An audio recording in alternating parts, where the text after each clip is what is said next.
छत्तीसगढ़ में एक बार फिर धर्मांतरण का मुद्दा उठा है। बीजेपी नेता नंद कुमार साय ने एक बड़ा बयान दिया है।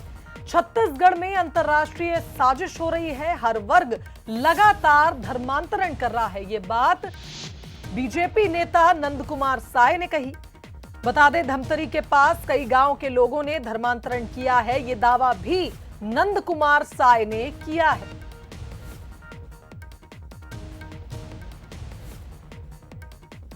तेजी से हो रही है और केवल जनजाति वर्ग का नहीं।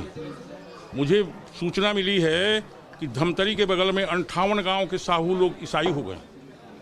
मैं 70 आदि साहू समाज के लोगों को यहाँ रायपुर में बुलवाया था और मैंने चर्चा भी किया कि आखिर ये हो क्या रहा है, कहाँ से हो रही है और इसको रोका जाना चाहिए। उन लोगों ने कुछ आगे भी वो बढ़े हैं। दुर्भाग्य ये है कि यहाँ सरदार ईसाई हो रहे हैं, यहाँ पंडित लोग ईसाई हो जा रहे हैं। ये बहुत बड़ा विषय है और पूरे देश का है। मुझे लगता है अंतर्राष्ट्रीय कोई षड्यंत्र का एक हिस्सा है और इसे हम सब लोगों को देखने की आवश्यकता है। धर्मांतरण को कहीं पर भी अगर प्रश्रय दिया गया तो उसके दूरगामी और बहुत गलत परिणाम होंगे, इसलिए इसे रोका जाना चाहिए। वहीं इस बयान पर मंत्री अमरजीत भगत ने पलटवार किया है। नंद कुमार साय के बयान को उन्होंने बेतुका बताया है। उन्होंने कहा है कि अपनी और हमारी सरकार का आंकड़ा निकालें। अपनी राजनीति चमकाने के लिए धर्मांतरण की बात बीजेपी नेता कर रहे हैं। झांक के नहीं देखते हैं। देखिए, भारतीय जनता पार्टी के बहुत सारे नेता राजनीतिक लाभ लेने के लिए कुछ भी बयान देते हैं और कभी अपने गिरे बाँव झांक के नहीं देखते हैं। जितनी बात वो बोल रहे हैं वो पिछले 15 साल में जब उनकी सरकार थी तब का रिपोर्ट और अब का रिपोर्ट दोनों को सामने रख के बात करें।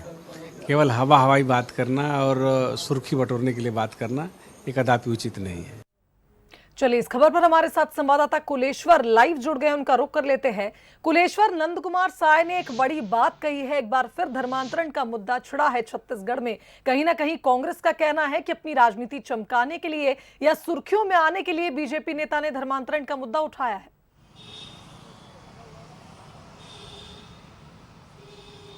देखिए, बिल्कुल नंद कुमार साय का अपने आप में काफ़ी बड़ा बयान है, क्योंकि वो आदिवासी वर्ग में नेता भी रहे हैं, कई बड़े पद में रहे हैं, आदिवासी विभाग के कई बड़े पद में रहे हैं। और कहीं ना कहीं जो उन्होंने आरोप लगाया है कि छत्तीसगढ़ में राष्ट्रीय नहीं बल्कि अंतर्राष्ट्रीय साजिश हो रही है धर्मांतरण को लेकर। इसके पहले भी लगातार बीजेपी जो है धर्मांतरण को लेकर सदन से लेकर सड़क तक की लड़ाई जो है लड़ी थी। हमने देखा था कि किस तरह से सड़कों में जो है बीजेपी के तमाम नेता जो है वो थे। साफ तौर पर उनका आरोप था कि ये जो धर्मांतरण है कहीं ना कहीं कांग्रेस के संरक्षण में हो रहा है। लेकिन दूसरी अगर हम बात करें तो आदिवासी से भी आते हैं अमरजीत भगत, वो भी आदिवासी समाज से ही आते हैं।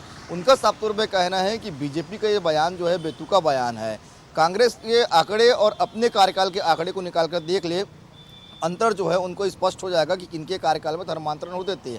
लगातार जो है, अगर हम बस्तर क्षेत्र की बात करें, लगातार बस्तर से शिकायतें कई बार आती है कि धर्मांतरण होने। हालांकि हमने सीएम को भी इसमें बयान देखा था। सीएम ने कहा था कि एक भी सबूत के साथ बीजेपी के कार्यकर्ता, बीजेपी के नेता हमारे सामने रख ले कि इस व्यक्ति का धर्मांतरण जबरदस्ती हुआ है, हम उसके ऊपर ठोस कार्रवाई करेंगे। लेकिन अभी तक एक भी सबूत के साथ जो रखना चाहिए था बीजेपी के नेता वो रखे नहीं है। बीजेपी सिर्फ लगातार ये आरोप लगाती है कि लगातार छत्तीसगढ़ में धर्मांतरण हो रहा है। साथ ही उन्होंने ये भी कहा है कि सिर्फ आदिवासी ही नहीं बल्कि अब अन्य जो वर्ग के जो लोग हैं वो भी धर्मांतरण करा रहे हैं। तो कहीं ना कहीं एक बड़ा आरोप जो उन्होंने लगाया है और इनके बयान से जो फिर से एक बार राजनीति गर्मा आ गई, क्योंकि कांग्रेस साफ तौर पर बोल रही है कि उनका बयान जो है बेतुका है। वो अपने कार्यकाल का आंकड़ा जो है निकाल के देख ले, किनके कार्यकाल में धर्मांतरण होता था। हमारे कार्यकाल में ऐसा कुछ भी नहीं हो रहा है। और बीजेपी भी लगातार इसको लेकर सरकार पर हमलावर थी।